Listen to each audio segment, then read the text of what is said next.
Hi there. Got a question from my friend Kira recently asking about how to string together bar muscle ups.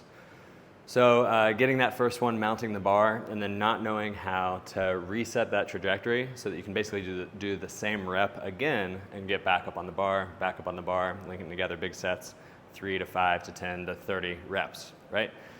My first piece of advice would be to petition your gym to have the gymnastics course come and coach with you. I am currently working with TGC, very proud to do so. They have a great system in place. We have a great system in place for teaching these skills and progressing you even beyond just the RX standard. So one would be kind of your bar spacing. This bar is actually a little bit high for me.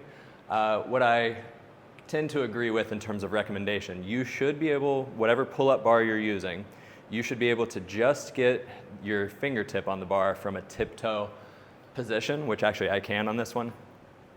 That ensures that when you are gripping the bar, you're definitely going to be well off the ground, and you can still have a nice long arch and hollow position with your toes pointed.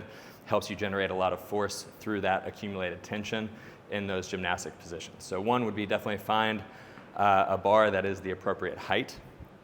From there, build a really solid foundation in your arch and hollow position on the bar, doing beat swings, and then incorporating a more dynamic beat swing by really forcing down, generating force through your lat. And that's not going to be an armpit closure, but it is going to be lat action, just pressing down by compressing at the thorax, that kind of rib cage region, bearing your ribs down very aggressively through your abs. So of course, all of this is kind of supposing that you are quite strong, that you've built a strong isometric base in these fundamental shapes before going into a dynamic kind of action. So first, just looking at the kip, you'll notice my biceps are going to stay next to my ears, legs stay together, legs stay straight, toes are pointed. And again, I'm just going through an arch position and then bearing down through a hollow position. And there's no action at the hips. It really is just through the abs and rib cage. So right now I'm just going through those arch and hollow positions, but then now being more aggressive,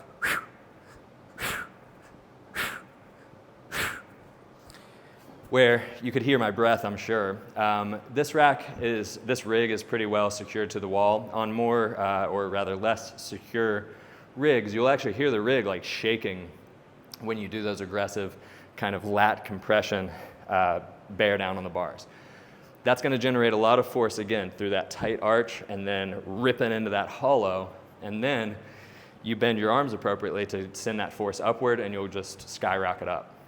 So first, really dial in your kip, be very aggressive with your kips, your beat swings.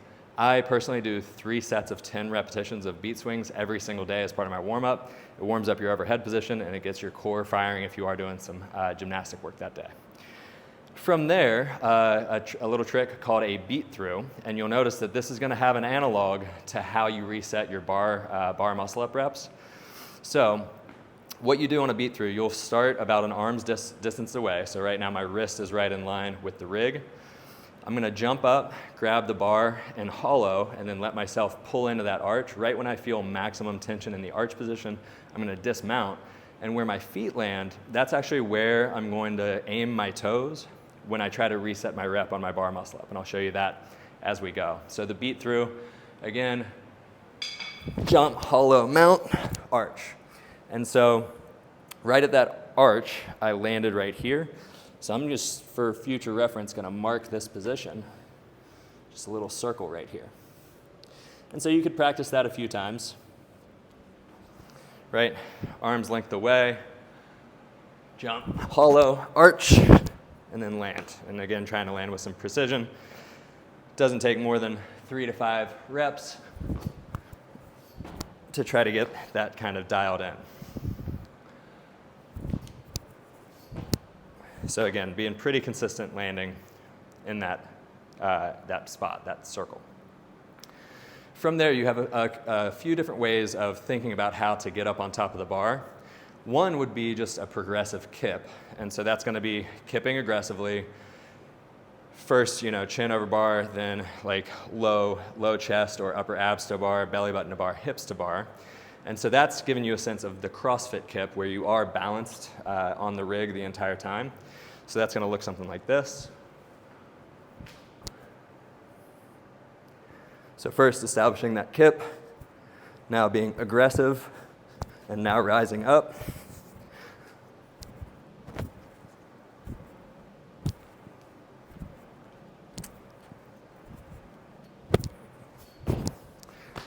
And again, keeping that same balance of the kip the entire way.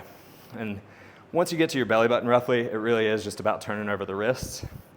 But even working on those high kipping, hips to bar, or belly button to bar, bar to belly button, that'll start to give you the sense of how to keep the balance there.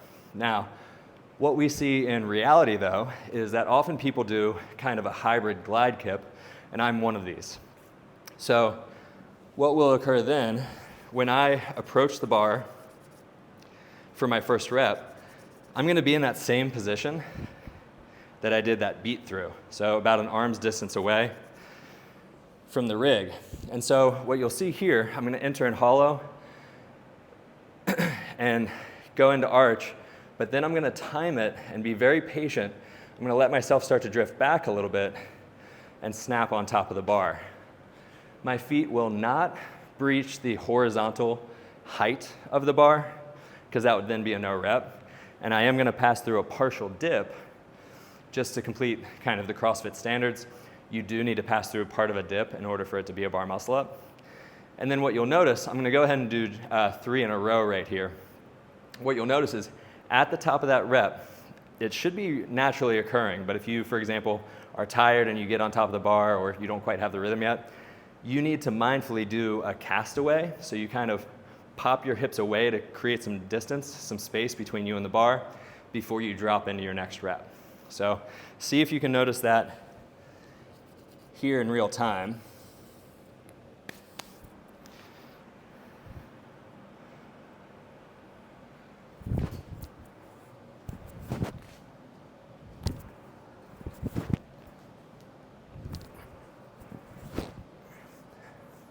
So again, you have that little bit of a pop away to reestablish that same trajectory that you had on the way up. So you can even practice this on a low bar just to keep your balance. But again, I'm going to do one more for you.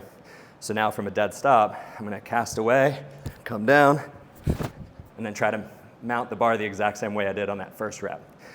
So you'll notice again, as I dismounted right into that circle. What that allows, and I'll do a few more reps here for you where you can see, I'm going to be aiming my toes as I come down into that next rep. I'm basically aiming my toes. If this was a bucket, I'm trying to aim my toes into that bucket. I have a convenient, again, landmark here on the floor so I can feel and see and get a sense of that in practice. So this will be the last set of the video, but again, arm's length from the bar, hollow arch, mount, and again, toes into the circle, up into my next rep. Again, toes into the circle, up into my next rep. So I think that's the big kind of takeaway, is that you do need to clear that space so that your toes can go back into that circle of your landing spot from the beat through that you established in your progressions. So hopefully this video helps you. If you have any questions, of course, I'm here to help. This video came about just from someone asking a question. So I do my best to serve you as best I can. So happy practice. Good luck. Let me know how it goes.